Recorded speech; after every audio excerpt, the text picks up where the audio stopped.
Las invito a todas a que tengamos pues un espacio de reflexión, que dispongamos nuestros corazones para el Señor y al final abriremos los micrófonos para que algunas nos compartan quizás sus experiencias o hagan algún aporte.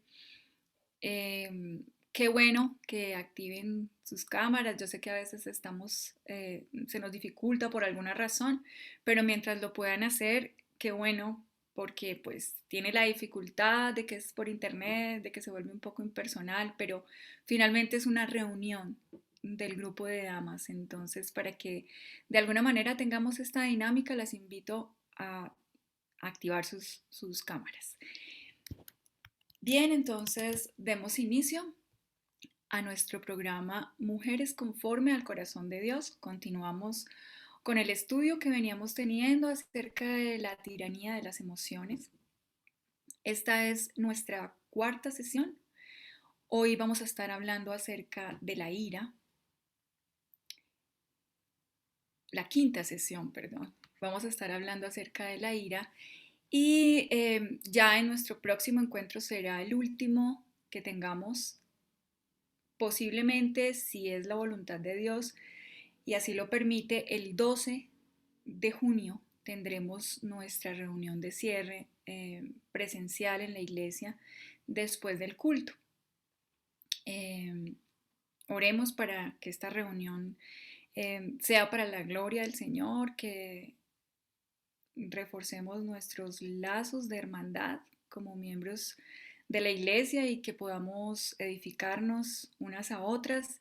Ese día, si todo sale como lo hemos planeado y Dios lo permite, el pastor va a estar compartiéndonos un sermón especial para nosotras. Nunca hemos tenido ese espacio en el grupo de damas, entonces qué bueno que lo vamos a tener. Entonces les pido a todas que lo pongan en sus oraciones, este espacio, que el Señor hable a nuestros corazones también en ese encuentro. Continuamos entonces con el estudio acerca de la ira que preparé para el día de hoy. La ira es una emoción, es una respuesta activa de todo nuestro ser que experimentamos cuando percibimos algo como malo y que demanda una retribución o castigo.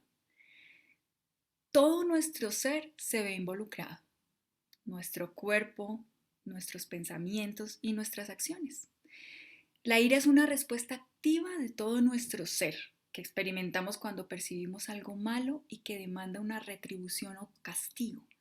Aquí el punto es que esa respuesta está relacionada con lo que percibimos como malo y que demanda una retribución, un castigo, o sea, es una respuesta moral, hay un juicio allí, ¿cierto?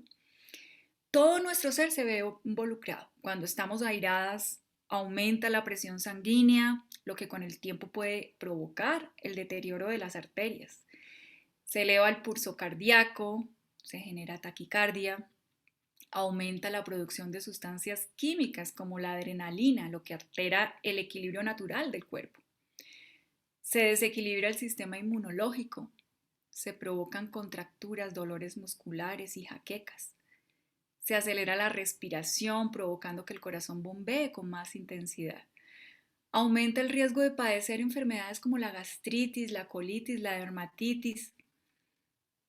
Todo esto es a nivel físico, pero no solo es a nivel físico, también a nivel de los pensamientos y de las acciones. La ira puede desorganizar nuestra manera de pensar y nuestras acciones, nuestra respuesta a lo que sucede. Cuando estamos bajo la influencia de la ira, tendemos a no escuchar razones. Es como si se nublara el pensamiento y peor aún, tendemos a actuar impulsivamente sin pensar en las consecuencias. No sé si les ha pasado, pero en momentos cuando estamos muy enojados, no podemos escuchar las razones del otro. E incluso esa razón que cambiaría por completo nuestro enojo. Es decir, en medio del enojo, no escuchamos a alguien que nos está demostrando que el motivo de nuestro enojo es una equivocación que solo está en nuestra mente. Hacemos juicios, dictamos sentencias Y ahora sí, después de todo ese fuego que acaba de salir de nuestra boca, nos calmamos y podemos escuchar. Y viene entonces el último intento del otro por explicar y terminamos diciendo, ¿por qué no me lo dijiste antes? ¿Qué pasó? ¿Acaso perdimos temporalmente el sentido del oído? No, solo que las palabras que el otro nos estaba diciendo eran ruido para nosotros. Solo queríamos escuchar lo que nuestro corazón gritaba. El punto es que la ira es un asunto moral, porque contiene un sistema judicial. Pasamos cargos contra quien estamos enojados. Mi sobrina Isabela cuando se enoja dice, no es justo. Y es que cuando nos enojamos estamos revelando nuestro sentido de justicia. El problema es que nuestro sentido de justicia es una ira que no obra la justicia de Dios. Nuestro Dios es un Dios de ira. La ira santa de Dios es la expresión de su justicia. Esto no es algo que a la mayoría de las personas les gusta escuchar. Por lo general la gente habla de Dios como un Dios de amor y de misericordia, pero Él es la suma de todos sus atributos y ninguna de sus perfecciones debe ser enfatizada a expensas de otra. Tendemos a pensar acerca de la ira santa de Dios como un parche, como una mancha en su carácter, porque en el fondo tendemos a pensar de Dios como si fuera como nosotros. Recuerdo cuando estaba en el colegio, yo fui a un colegio de monjas, cada vez que hablaban de aquel episodio del Señor Jesucristo en el templo, cuando Él se aira y destruye y tira las mesas abajo, como con cierta preocupación por defender a Dios, como si eso fuera algo malo que el Señor Jesucristo hubiera hecho, lo planteaban como parte de su humanidad, cuando era una ira santa, era una expresión de la justicia divina. Romanos 1:18 nos dice, porque la ira de Dios se revela desde el cielo contra toda impiedad e injusticia de los hombres que detienen con injusticia la verdad. Aquí nos está hablando de la ira de Dios y que se revela desde el cielo. ¿Contra qué? ¿Contra qué está irado el Señor? Contra los hombres que detienen con injusticia la verdad, contra la injusticia, contra el pecado, contra la maldad.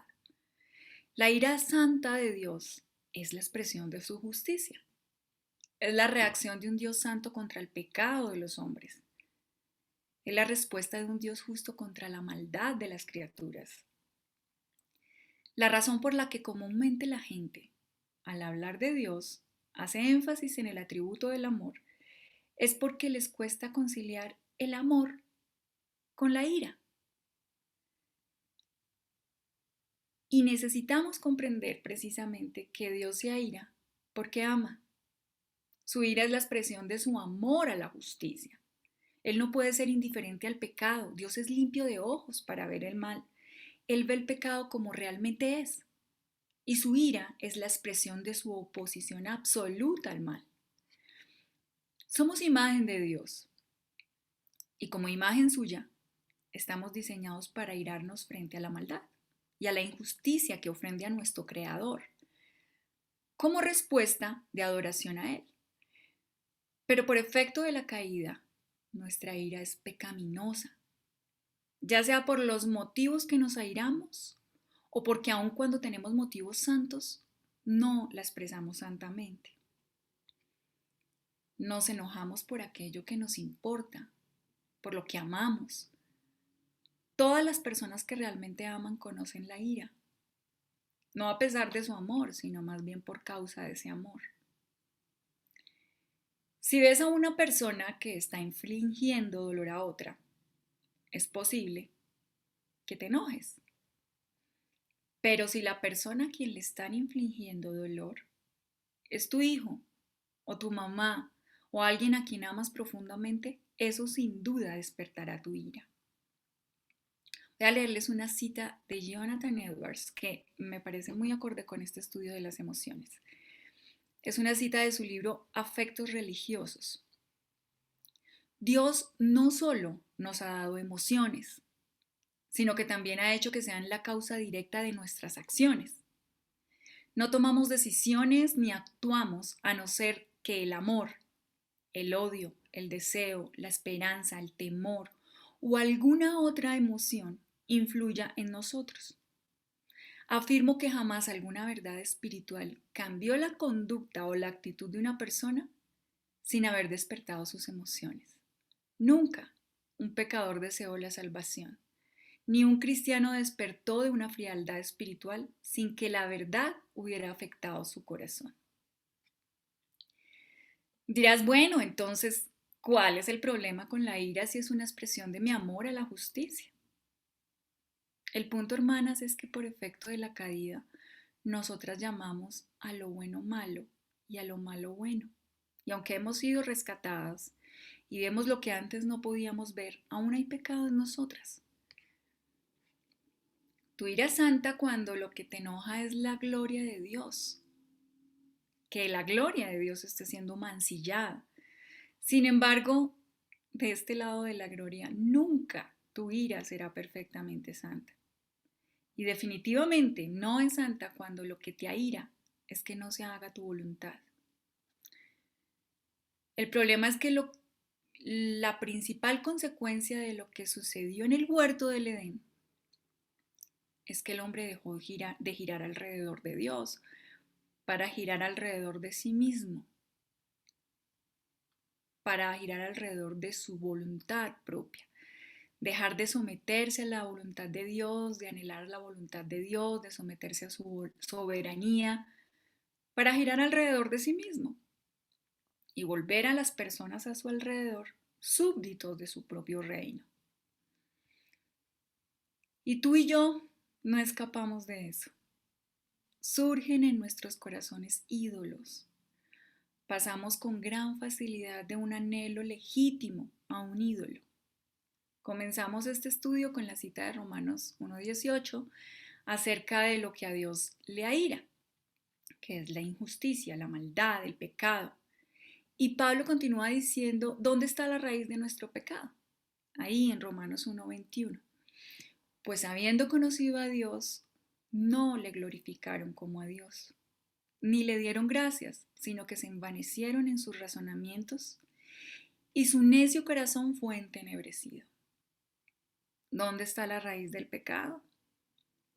En que no le glorificamos como a Dios.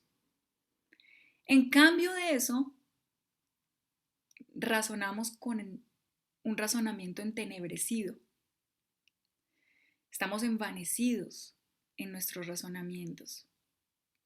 Pablo continúa con la consecuencia directa, con lo que sucede en nuestro interior cuando Dios no está en el centro. Se envanecen nuestros corazones. Ahora podemos ver por qué cuando nuestra ira es pecaminosa, es decir, cuando el motivo de nuestra ira no es la gloria de Dios, no es que su gloria sea mancillada, sino que no se haga como nosotras queremos, no podemos ni siquiera escuchar las razones que el otro tiene. Tenemos nuestros razonamientos entenebrecidos. Eso produce no tener a Dios en el centro. La ira no depende de nuestras circunstancias, sino de nuestro corazón. El problema no es lo que hace tu esposo que te irrita, ni la desobediencia de tus hijos, o ese familiar que te resulta incómodo, o que tus planes sean estropeados, o quizás la forma de ser de tu jefe o ese compañero de trabajo difícil. El problema es tu corazón.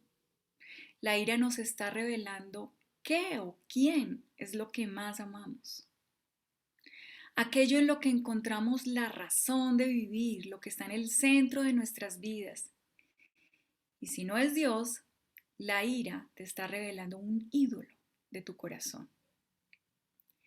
Generalmente la ira pecaminosa está revelando que eres tú misma lo que está en el centro de tu vida.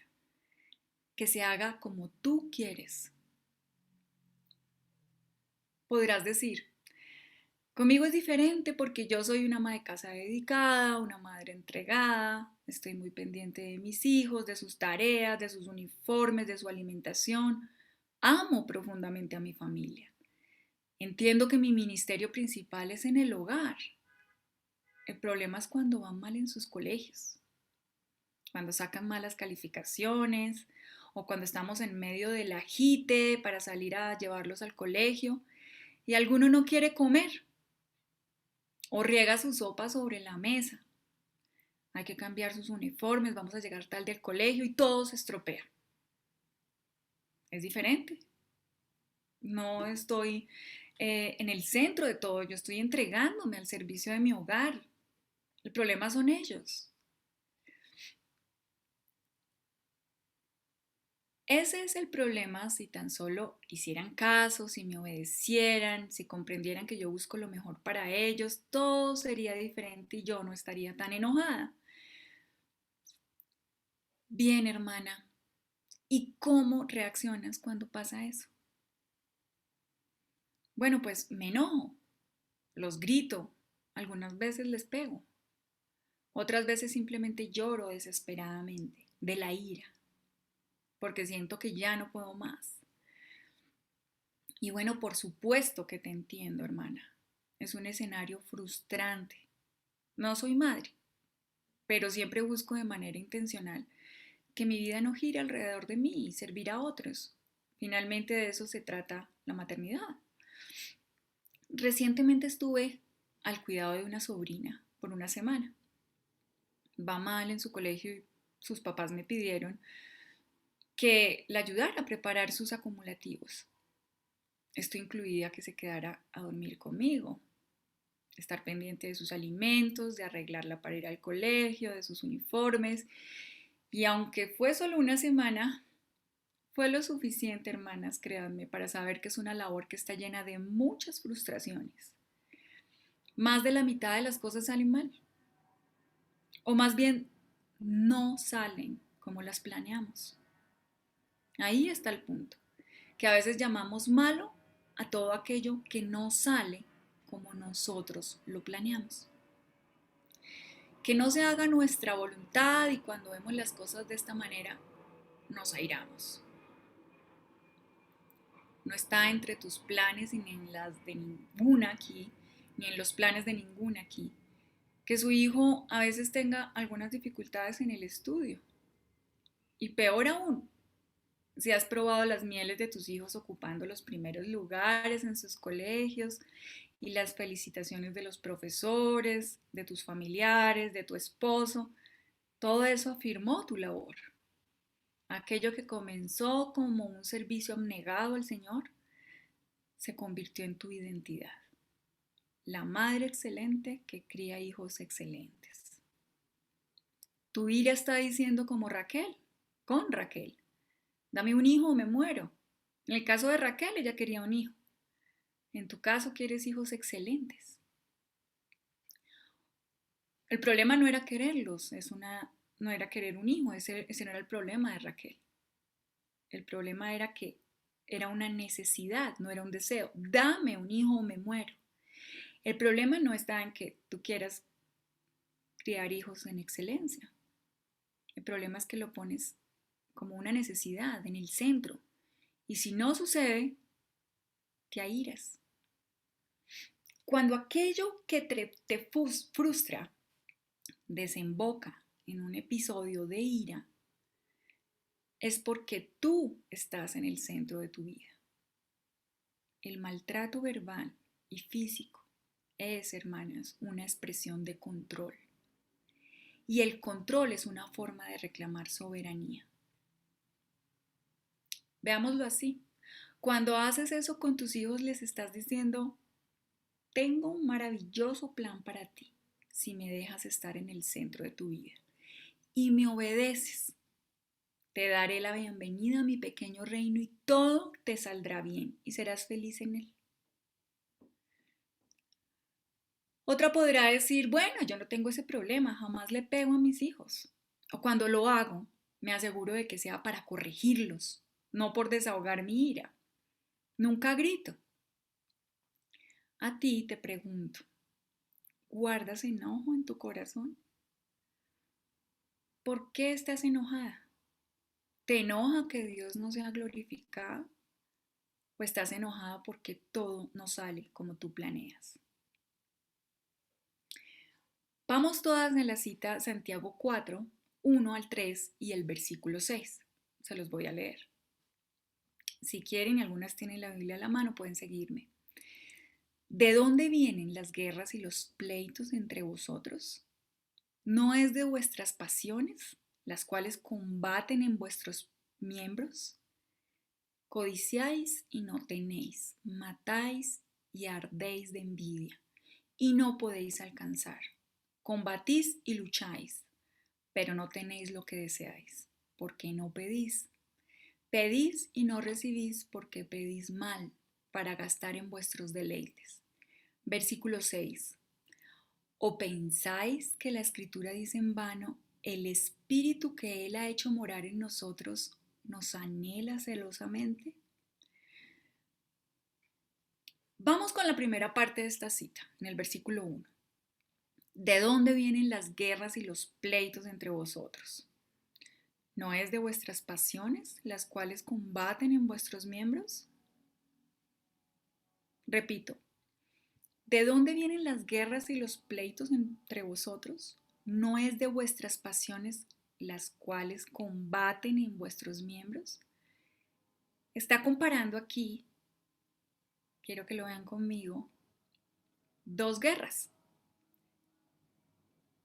Las guerras y los conflictos entre nosotros, que vienen de una guerra interna, las cuales combaten en vuestros propios miembros.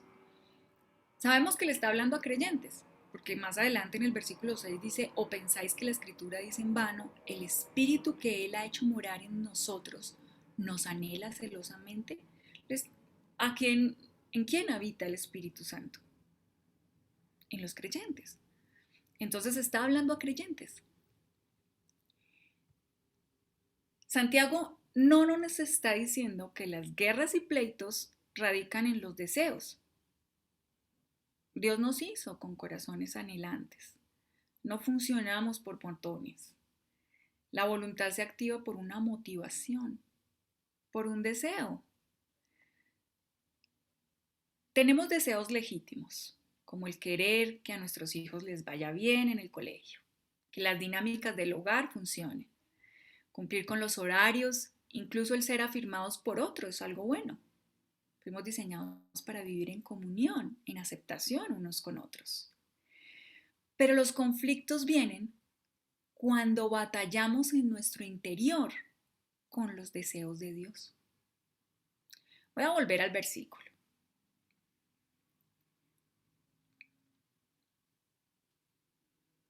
¿De dónde vienen las guerras y los pleitos entre vosotros? ¿No es de vuestras pasiones las cuales combaten en vuestros miembros?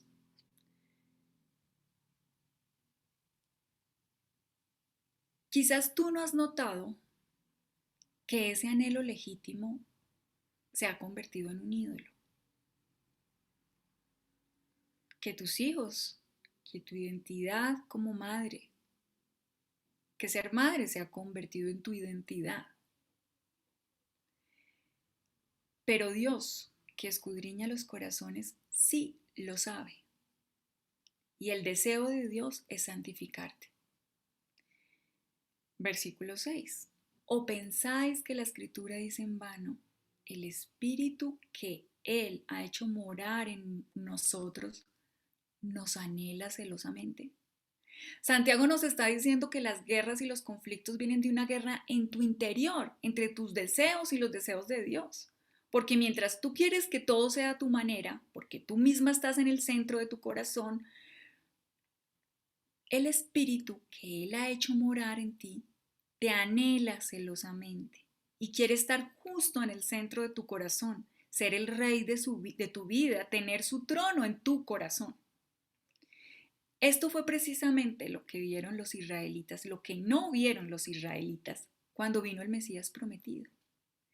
Ellos tenían la ley y los profetas y se les había anunciado a través de múltiples profecías la venida del Mesías.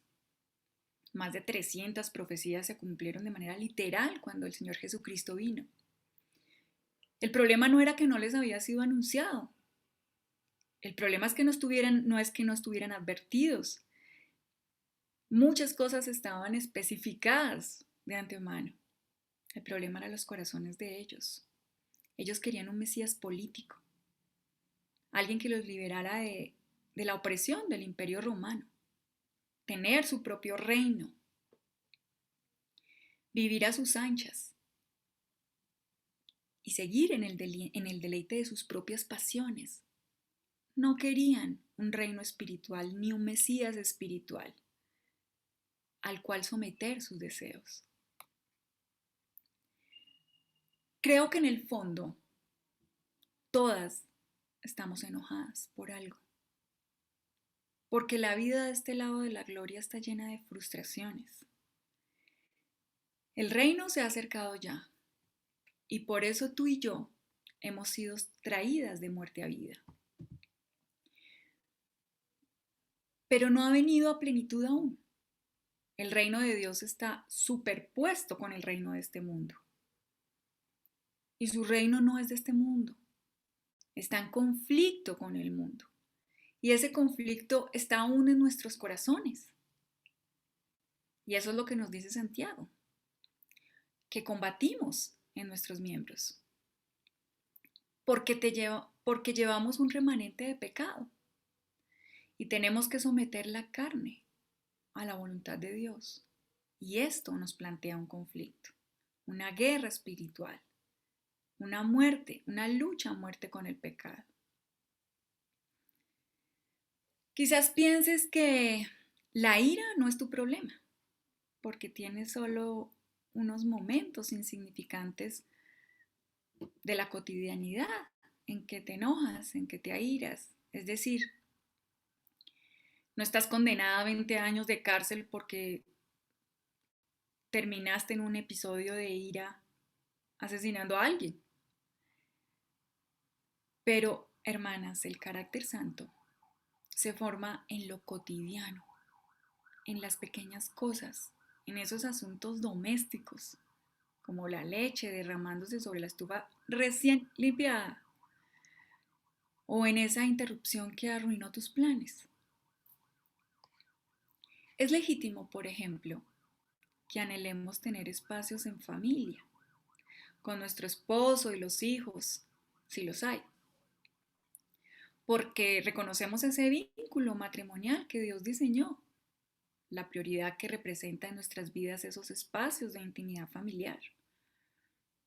Pero cuando ese anhelo se ha convertido en una necesidad y no aceptas ninguna interrupción en la agenda familiar y te enojas cuando tus planes familiares se ven interrumpidos y respondes mal frente a esa situación, ya sea abrigando ese enojo en tu corazón frente a aquello o aquello que con frecuencia interrumpe tus planes familiares.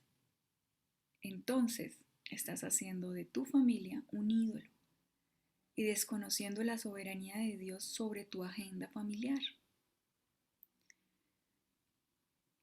Cuando nos airamos, aunque sea por una causa justa, si damos una respuesta equivocada, nos estamos idolatrando a nosotras mismas. Porque en el fondo estamos considerando que tiene que ser como nosotras lo planeamos.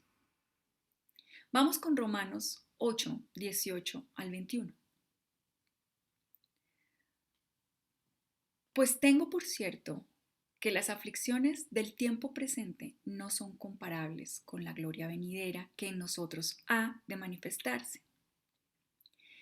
19. Porque el anhelo ardiente de la creación es el aguardar la manifestación de los hijos de Dios. Versículo 20. Porque la creación fue sujetada a vanidad, no por su propia voluntad, sino por causa del que la sujetó en esperanza. Porque también la creación misma será libertada de la esclavitud de corrupción a la libertad gloriosa de los hijos de Dios. ¿Qué es lo que nos está diciendo aquí el apóstol Pablo? Aquí precisamente Pablo nos está hablando de la frustración, de esa frustración que experimentamos tú y yo frente a las aflicciones de este mundo presente. Pertenecer a Cristo, ser salvas, pero esperar su regreso en gloria mientras vivimos en este mundo caído es frustrante. El versículo 18 dice, pues tengo por cierto que las aflicciones de tiempo presente no son comparables con la gloria venidera que en nosotros ha de manifestarse. Está enfrentando dos reinos, las aflicciones del tiempo presente con la gloria venidera que en nosotros ha de manifestarse. La palabra manifestarse que está aquí, en el original griego, es apocalupto, que quiere decir quitar la cubierta, revelar, descubrir. Está enfrentando las aflicciones que experimentamos en este mundo caído, de este lado de la gloria, y dice que no son comparables con la gloria venidera que será descubierta. Es decir, hemos conocido su gloria, pero en parte, como por sombras, a través de un espejo, porque Él se ha glorificado en nuestra salvación, porque hemos sido traídas de muerte a vida, porque ahora somos lo que antes no éramos. Ahora podemos amar el Evangelio, amar a Cristo, la cruz, encontrar identidad en ser salvas por Cristo, en ser cristianas, en ser hijas de Dios. Ahora la vida de Cristo está fluyendo en nuestro interior. Por eso decimos de este lado de la gloria, porque sí hay una gloria que ya hemos visto, pero como por sombras. Y la está enfrentando con otra gloria, la que en nosotros ha de manifestarse, cuando sea revelada a plenitud, cuando venga su reino, cuando le veamos cara a cara. Volvamos al versículo 20. Porque la creación fue sujetada a vanidad, no por su propia voluntad, sino por causa del que la sujetó en esperanza. La creación misma está gimiendo. La creación fue sujetada a vanidad, fue sujetada a frustración, a causa del pecado, por la caída, por el pecado, la desobediencia de Adán, y con Adán toda la raza humana. Porque también la creación misma será libertada de la esclavitud de corrupción a la libertad gloriosa de los hijos de Dios. Pablo nos está hablando aquí definitivamente de esa frustración. Estos dos versículos se conectan con la aflicción del tiempo presente, porque nos está diciendo que la gloria venidera no es comparable con la aflicción del tiempo presente, porque vivimos en un mundo caído, sujeto a vanidad por causa del pecado. Es decir, hermanas, que la frustración en la que vivimos nos debe llevar a Cristo. Por eso dice el apóstol Pablo, no es comparable con la gloria venidera.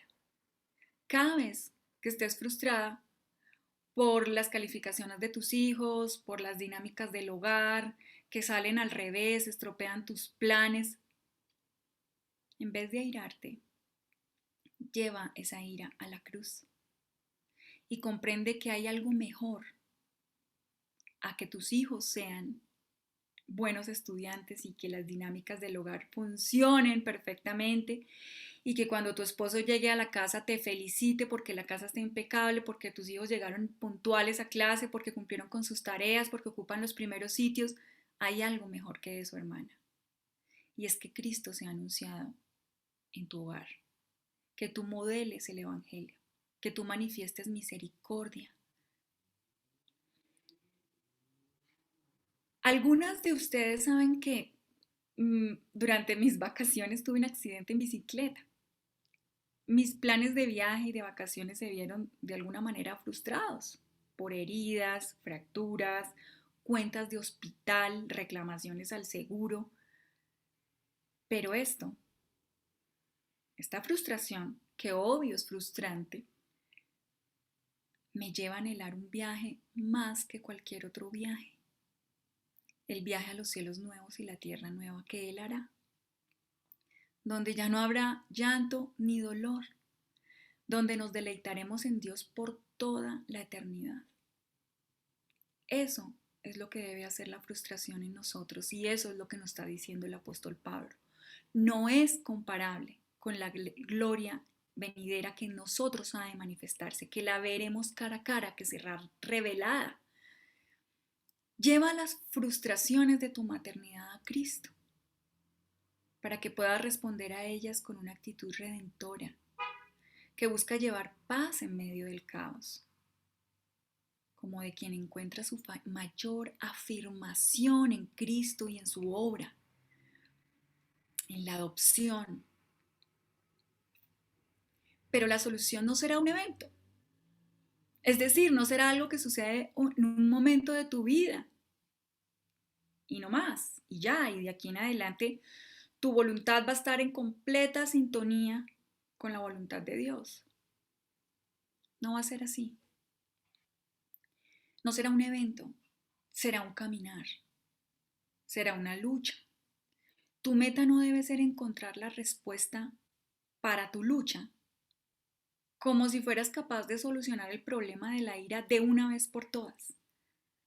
Al contrario, tu lucha con la ira resultará ser la puerta a través de la cual aprenderás a depender de Dios. Tu irritabilidad te muestra cuánto necesitas del Señor. Es por ella que puedes ver tu necesidad de su misericordia, su perdón, su ayuda todos los días. Cristo bebió la copa de ira en tu lugar. Él fue visto por tus pecados. Nunca la humanidad ha sido vista por sus pecados de parte de Dios. Repito, nunca la humanidad ha sido vista por sus pecados de parte de Dios, porque Él está conteniendo su ira hasta el día de justo juicio, esperando que el último de los suyos se arrepienta. No alcanzamos a imaginar el calvario que Cristo vivió en nuestro lugar, porque aún no hemos visto la ira santa derramada sobre este mundo caído. Los linderos de nuestro pensamiento no nos permiten ver con claridad el sufrimiento de nuestro Señor Jesucristo en el Calvario. Y esa debe ser una oración permanente en nosotras. Señor, no me permitas olvidar tu Calvario. Enséñame a ver el pecado como tú lo ves. La razón por la que no comprendemos su Calvario a plenitud es porque aún no vemos el pecado como Él lo ve. Si llevamos nuestras frustraciones a la cruz, aprendemos a anhelar su voluntad y veremos que el Espíritu que Él ha hecho morar en nosotras nos anhela celosamente. Tanto como para tirar nuestros ídolos y que Dios se siente en el trono de nuestro corazón. Bueno, hermanas, con esto hemos terminado nuestro estudio de hoy. Quisiera escucharlas, que abrieran sus micrófonos, saludarlas, que nos cuenten acerca de esta reflexión o que nos cuenten acerca de esta reflexión o que reflexionemos juntas acerca de esto que acabamos de estudiar, de la ira, de por qué nos airamos, de cómo es que nos airamos como imagen, pero la respuesta es una respuesta caída, muchas veces, la mayoría. ¿Quién quisiera comenzar? ¿Quién se quiera arriesgar?